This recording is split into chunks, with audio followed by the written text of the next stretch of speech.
Friends, कैसे हैं आप सब। आज हम डिस्कस करेंगे 12th क्लास के अवयव चैप्टर की एक्सरसाइज 3.3 के कुछ बेसिक के बारे में। आज मैं आपको बताऊंगी कि 3.3 में कौन सी चीज़ें ऐसी बेसिक हैं जिनसे ये एक्सरसाइज पूरी तैयार हुई है। इसमें मेन है आपका ट्रांसपोज यानी परिवर्त। हम आज ट्रांसपोज ऑफ अ मैट्रिक्स को पढ़ेंगे। देखिए ट्रांसपोज क्या चीज़ है। जैसे हमें एक मैट्रिक्स दिया हुआ है तो इसकी पंक्तियों एवं स्तंभों के विनिमय से यानी चेंज करके यानी से इधर उधर करके हमें परिवर्तन निकालना है। यानी देखिए हमने एक एग्जांपल लिया है ABCPQR।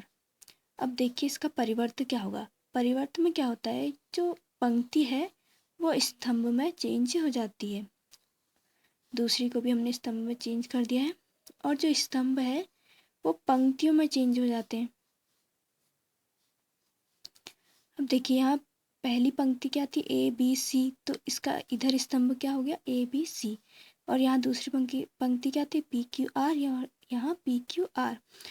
देखिए इस प्रकार हम परिवर्त ज्ञात करेंगे। और परिवर्त का जो साइन होता है वो इस टाइप का होता है। यानी A आपके पास अगर कोई मैट्रिक्स है तो उसका अगर परिवर्तन निकालेंगे तो उसे A डैश कहेंगे। यानी जो हमारे पास ये मैट्रिक्स है ये A है और जो ये निकल के आ गई है वो A डैश है। अब हम इसे ये भी कह सकते हैं कि अगर यदि A कोटि यानी यदि A की कोटि M क्रॉस N है तो A डैश की कोटि N क्रॉस M होगी, जहाँ M पंक्तियों की संख्या है और N स्तंभों की संख्या है। यानी देखिए अगर इसका क्रम 2 क्रॉस 3 है तो जो आपका A डैश बनेगा उसका जो क्रम होगा वो 3 क्रॉस 2 होगा। ये देखिए ये इस तरीके से आप इसे अब सॉल्व कर सकते हैं। अब हम नेक्स्ट आएंगे कि सममित अवयव क्या है। सममित अवयव एक वर्ग अवयव सममित अवयव तब होता है जब A is equal to A dash. अब देखिए सममित अवयव के लिए किसी भी मैट्रिक्स का वर्ग अवयव होना जरूरी है। वर्ग अवयव वही होता है कि जिसमें पंक्तियों की संख्या स्तंभों की संख्या के समान हो। तो देखिए अब यहाँ पर हमने कुछ एग्जाम्पल लिए हैं। अगर हम इनके परिवर्त निकालें यानी इनके हम A डैश निकाले तो ये सेम यही आएंगे। यानी देखिए अगर हम इस पंक्ति को स्तंभ बना दें यानी 1 2 3, इस पंक्ति को स्तंभ बना दें 2 4 5, इस पंक्ति को स्तंभ बना दें यानी 3 5 6, तो देखिए जो हमारा क्वेश्चन था हमारा वही निकल के आया। यानी A is equal to A dash. Same यही ये भी है, इसमें भी अगर आप इसे करेंगे सॉल्व तो यही निकल के आ जाएगा।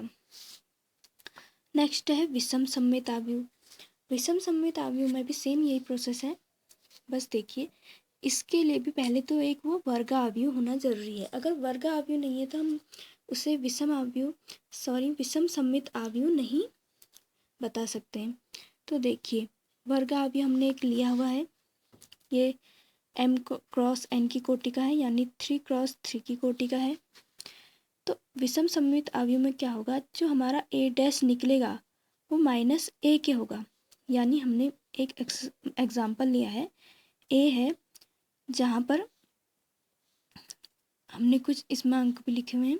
देखिए अब जब हम इसका A डैश निकालेंगे, हमने यहाँ A डैश निकाल लिया, इस पंक्ति को कॉलम बना लिया, इसे भी और इसे भी।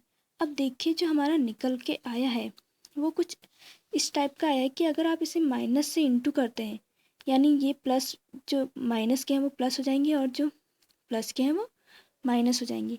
और देखिए यहाँ भी ये माइनस हो गए और ये प्लस हो गए। यानी ये कुछ इस टाइप का अवयव हमारा मिल चुका है। यानी जो हमारा A डैश हमें मिला है वो -A के बराबर मिला है। तो इस प्रकार हम इस अवयव को विषम सममित अवयव कहेंगे। अब चौथा है सममित अवयव व विषम सममित अवयव के गुणधर्म। अब देखिए इससे बेस आपको क्वेश्चन आएंगे कि सममित अवयव के लिए इसे बताइए। तो अगर आपको कोई वर्ग अवयव देते हैं और कहते हैं कि सममित अवयव बताइए तो आप उसे A + A डैश करके लिख सकते हैं। आपको ये क्वेश्चन नहीं पूछेगा, आपको ये नेक्स्ट से क्वेश्चन पूछेंगे, लेकिन ये इन्हीं से ही आपको क्वेश्चन सॉल्व करना है। ये होता है सममित के लिए फॉर्मूला और ये होता है विषम सममित के लिए फॉर्मूला।